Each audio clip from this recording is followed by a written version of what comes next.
Hi there, and welcome back to the Covenant Baptist podcast as we spend 2025 and 2026 together reading the Bible. This week, as we start the new book of Joshua.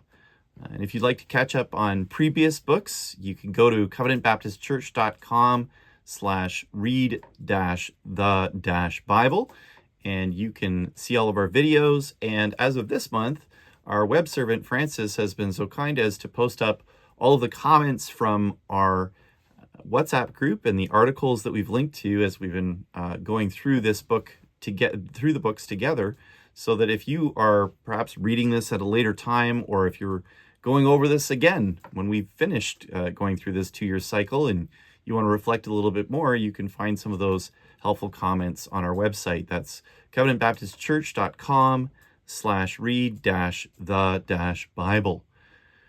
But if you've been with us on our journey from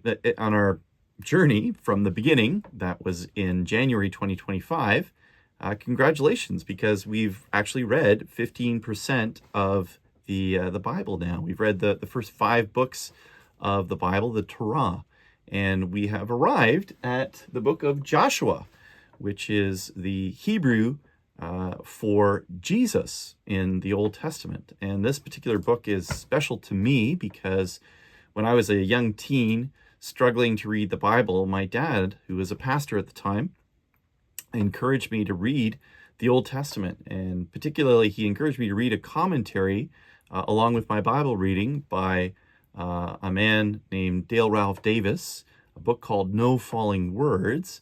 And it was really a turning point for me. It opened me up to the Old Testament and seeing Christ in the Old Testament. It helped me to see the storyline of the Bible. It really introduced me to biblical theology, and I really benefited greatly from that. And so I've always had a place in my heart for Joshua. And so I hope as you read it, you will have a similar delightful experience as you read this book.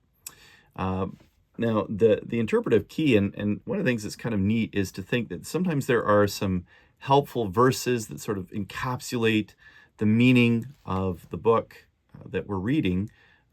I think when it comes to the book of Joshua, it's a book, as you'll see from the outline, that's all about going in and possessing the promised land and everything that has to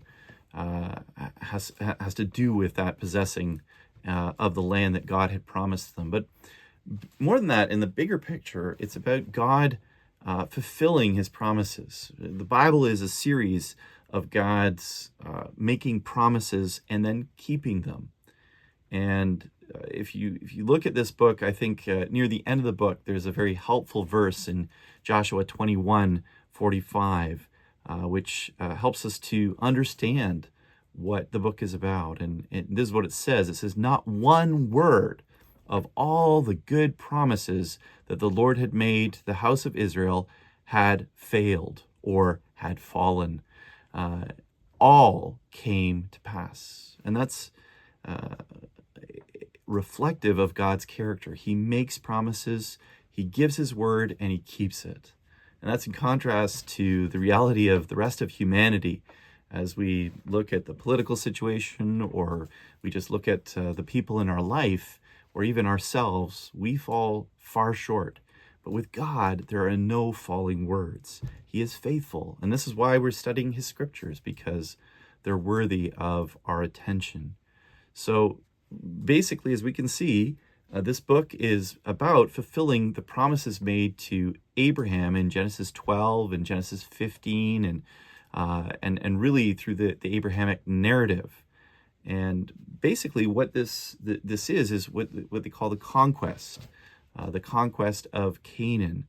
And it demonstrates that Yahweh, or God, is a promise-keeping God. And it's all about the fulfillment of the promise of the land, one of the 3 promises that God made to Abraham in the Abrahamic covenant. But as always, it's not about just what's happening in the immediate history of Israel, but it's what it points towards. So for us, it also points towards and reminds us of what the book of Hebrews tells us is a greater inheritance and a greater land, which is, again, the new covenant reality of God giving us, indeed, a place where he will dwell with us, which is heaven. So we're going to look at this book. The outline is very simple. I think you should be able to see it behind me here.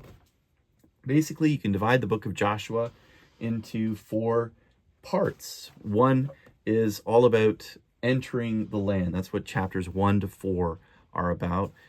Beginning in the plains of Moab, where Israel has been wandering in the desert. They finally come to the plains of Moab after the death of Moses, and Joshua is now the leader, and he's going to take them in. And the first chapter is all about trusting God and his promises on the plains of Moab. And then in chapters 2 and 3 and 4, it's where Israel is depending on God as they survey the land and ultimately as they cross the Jordan. Again, it's a very interesting passage. Again, we have sort of like similar to what we've seen before with the crossing of the Red Sea. God is there with them at every step of the journey and reminding them of his goodness and his faithfulness and the promises that he will enable them to conquer the land, even though they had been discouraged in a previous generation about the size and the power of the Canaanites that they faced. Then in chapters 5 to 12, we have the actual taking of the land, the beginning of the taking of the land. We have the Gilgal circumcision and the Passover that they celebrate in chapter 5. And of course, the famous Jericho narrative in chapter 6. And then in chapters 7 through 10, you have the southern campaign where they take the south. And then chapters 11 and 12 where they take the northern campaign.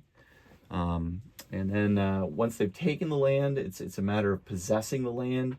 In chapters 13 to 21, they review the land in chapters 13 and 14. And they divide it in chapters 15 through to 21. And then the last bit is a bit of a reflection as they retain the land in chapters 22 to 24, where they reflect on the rest that they have from war, their wilderness wanderings, and enemies. And so that's how the book sort of proceeds. It's all about the fulfillment of God's promises. And that's really what the Bible is all about, is God making and fulfilling his promises. And I hope that as you read this book, you'll be encouraged to trust your God, the God of the Bible, either for the first time or for the umpteenth time, that our God keeps his promises. So I hope that you will be blessed as you read this, and that this little introduction will speed the way into the book. See you next time.